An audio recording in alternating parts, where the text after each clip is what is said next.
Nomor peserta 017 mengambil tema merawat persaudaraan di tengah masyarakat multikultural dengan mengambil rujukan Al-Quran, Quran Surat Al-Hujurat ayat 13 dan Quran Surat Ali Imran ayat 103. Bismillahirrahmanirrahim. Assalamualaikum warahmatullahi wabarakatuh.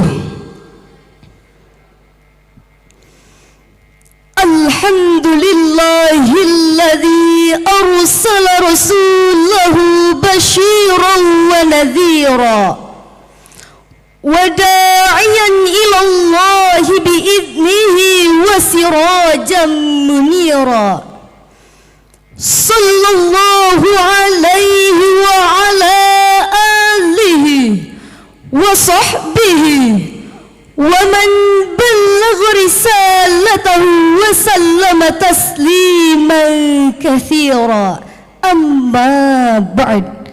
Yang terhormat Dewan Hakim yang arif dan bijaksana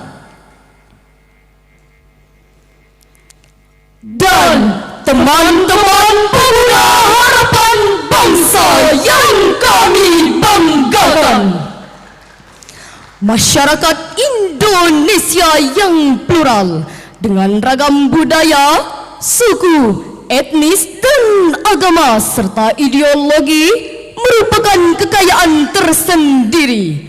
Oleh karena itu, keragaman agama, etnis, ideologi ataupun budaya membutuhkan sikap arif dan kedewasaan berpikir dari berbagai lapisan masyarakat tanpa memandang agama, warna kulit, status sosial dan etnis, tanpa ada sikap saling curiga dan berprasangka buruk terhadap kelompok lain. Kita sebagai bangsa sudah terlanjur majmuk dan konsekuensinya adalah adanya saling menghormati atas pluralitas dan multikultural masyarakat tersebut. Persaudaraan merupakan ciri khas bangsa Indonesia sejak zaman nenek moyang kita dulu. Indonesia yang tingkat keragamannya tidak diragukan lagi, terdiri dari banyak suku dan bahasa dengan 1211 bahasa daerah, 300 etnik dan 1340 suku bangsa yang berbeda-beda. Ada Jawa, ada Sunda, Aceh, Padang, Batak, Bugis, dan banyak lagi yang lainnya. Sejak tahun 2000 terdapat 6 agama resmi yang diakui di Indonesia, yaitu agama Islam, Kristen Katolik, Protestan, Hindu, Buddha, dan Konghucu, terdiri dari banyak pulau besar dan kecil. Pada tahun 2022, Badan Statistik Nasional telah mencatat jumlah pulau di Indonesia mencapai 17.504 pulau. Dengan banyaknya suku bangsa di Indonesia, maka terdapat potensi perpecahan yang bisa terjadi. Lalu, bagaimanakah mengantisipasi supaya mendapatkan suatu gambaran tentang persaudaraan di tengah masyarakat multikultural? Melalui syarahan ini yang berjudul Indahnya Merawat Persaudaraan di Tengah Masyarakat Multikultural, dengan landasan Al-Quran, Surah Al-Hujurat ayat 13 yang berbunyi, A'udzu billahi minasyaitonir rajim.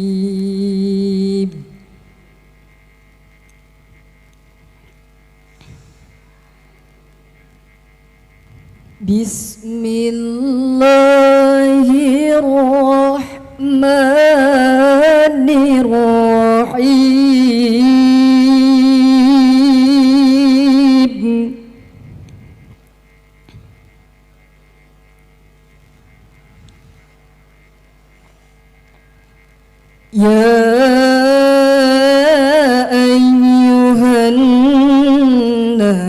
nasu inna khalaqnakum min dzakarin wa untha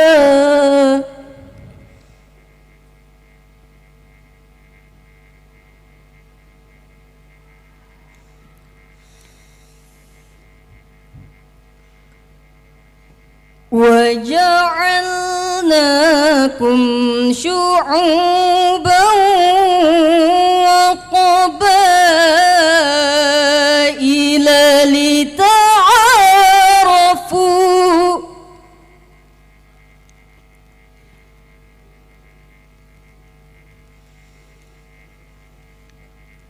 إِنَّ أَكْرَمَكُمْ عِندَ اللَّهِ أَتْقَاكُمْ إِنَّ اللَّهَ عَلِيمٌ خَبِيرٌ.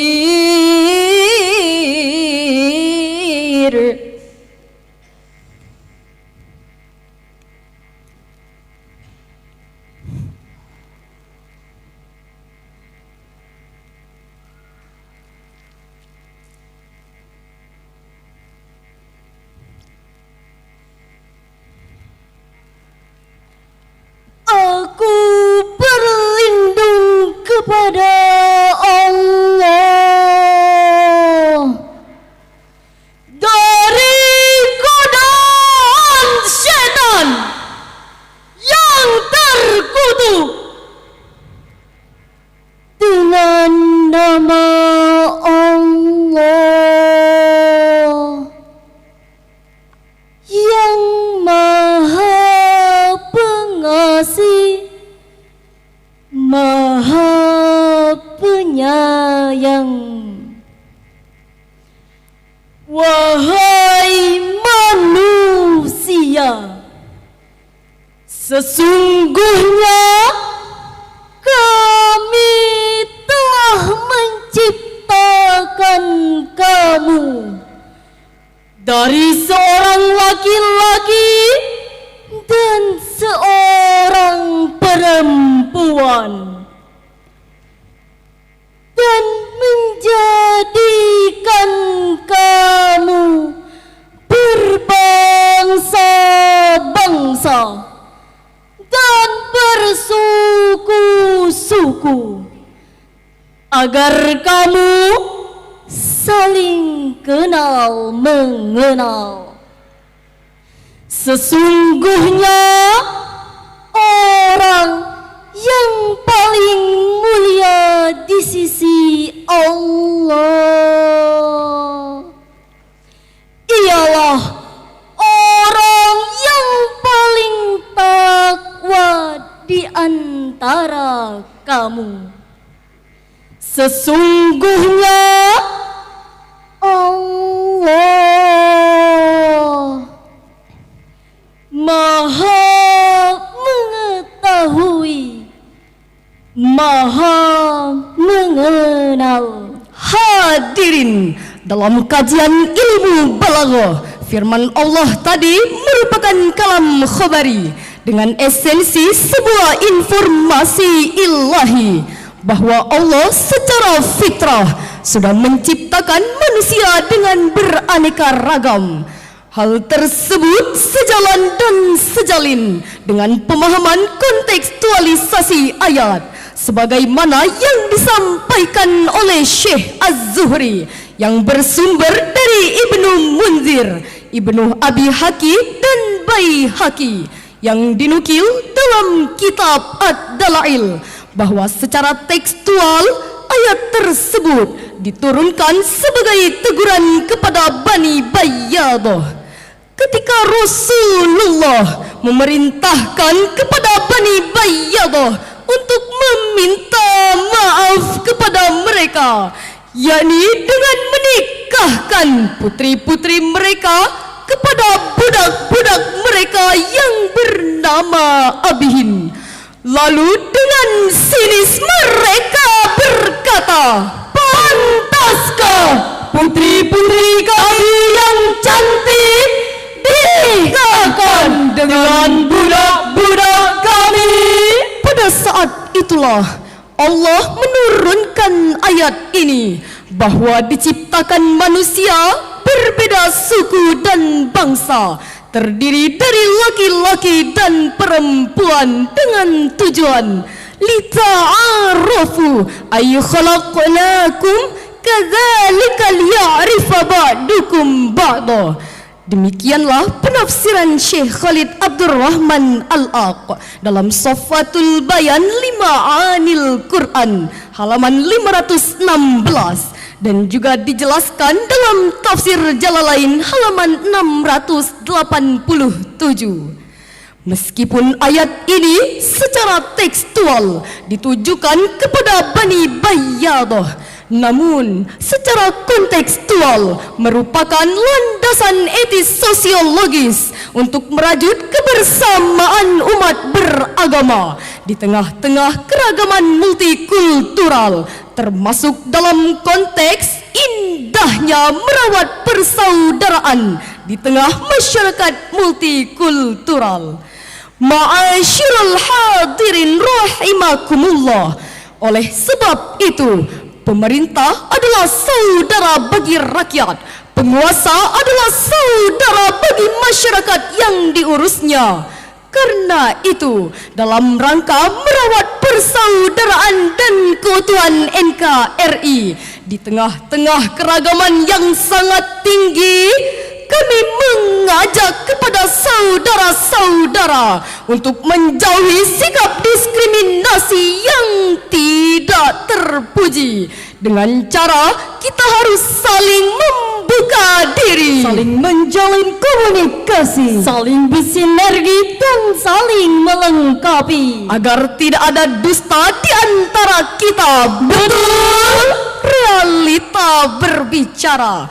Hanya gara-gara berbeda bendera, berbeda organisasi, berbeda partai politik, rakyat kita gampang saling mencaci maki. Gara-gara berbeda suku, bangsa, dan etnis, kita mudah terprovokasi. Gara-gara beda pilihan, kita jadi saling bermusuhan. Bahkan hanya gara-gara beda pemahaman dalam mendukung satu golongan, kita saling tendang, bantai, dan bahkan saling menghujat satu sama lainnya. Na'udzubillah, summa na'udzubillah. Apa yang kita cari, wahai saudaraku? Sebagai jawabannya, marilah kita simak firman Allah di dalam Al-Quran surah Ali Imran ayat 103. Wa'tasimu bihablillahi jami'an wa la tafarraqu.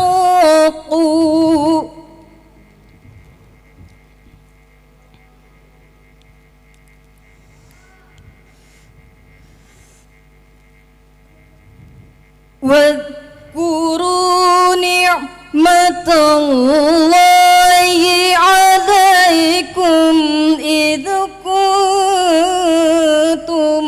أعداء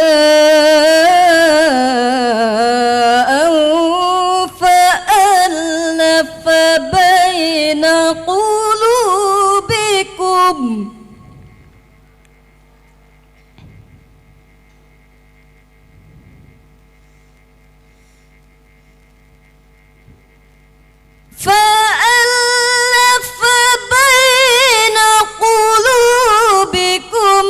فأصبحتم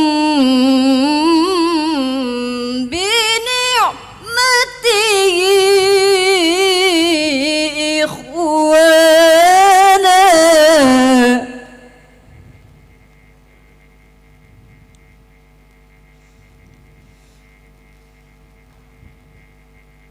وكنتم على شفا حفرة من النار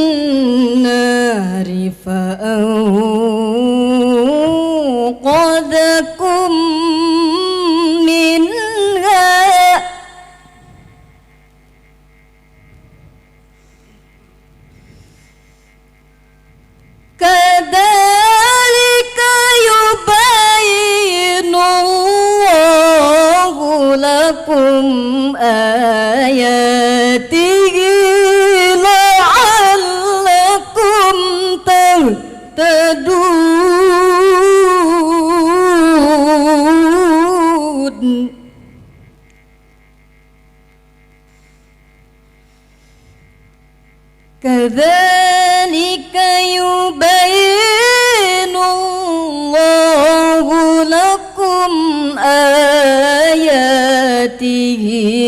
la'allakum tahtadun.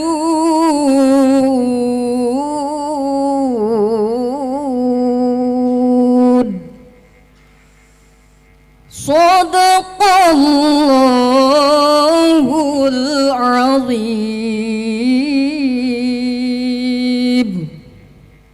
Dan berpeganglah kamu semuanya kepada tali agama Allah,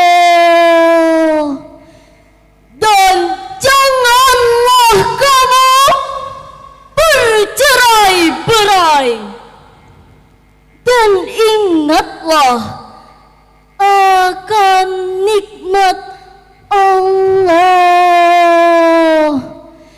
kepadamu ketika kamu dahulu bermusuh-musuhan, maka Allah mempersatukan hatimu, lalu menjadilah kamu karena nikmat Allah orang-orang yang bersaudara. Dan kamu telah berada di tepi jurang neraka, lalu Allah menyelamatkan kamu daripadanya. Demikianlah Allah menerangkan ayat-ayatnya kepadamu agar kamu mendapat petunjuk. Maha benar Allah yang maha agung dengan segala firman-Nya. Hadirin, secara semantik ayat ini diawali dengan sighatul amr yang bermakna perintah. Sedangkan kaidah usul fikih menyatakan al-aslu fil amri lil wujub. Asal suatu perintah adalah kewajiban. Dengan demikian, wajib bagi kami, saya, saudara, dan kita semua untuk terus selalu memupuk kesatuan, membina kebersamaan, dan merawat persaudaraan, saling menghormati dan saling menghargai di tengah masyarakat multikultural. Inilah esensi instruksi ilahiyah yang terangkai indah pada kalimat wa'tasimu bihablillahi jami'an wa la tafarraqu, ay amarahum bil jamaah wa nahahum 'anit tafarruq. Allah memerintahkan kepada kita semua untuk terus selalu bersatu padu dan jangan berseteru. Demikianlah penjelasan Imam Ibnu Katsir di dalam Tafsirul Qur'anil Azim. Lalu, bagaimanakah relevansinya dengan kehidupan bangsa kita? Alhamdulillah hadirin, walaupun Indonesia memiliki keragaman adat istiadat, suku, bangsa, bahasa, bahkan agama, tetapi Bhinneka Tunggal Ika yang bermakna walaupun berbeda-beda tetap satu jua, mampu merajut persatuan dan kesatuan bangsa Indonesia tercinta.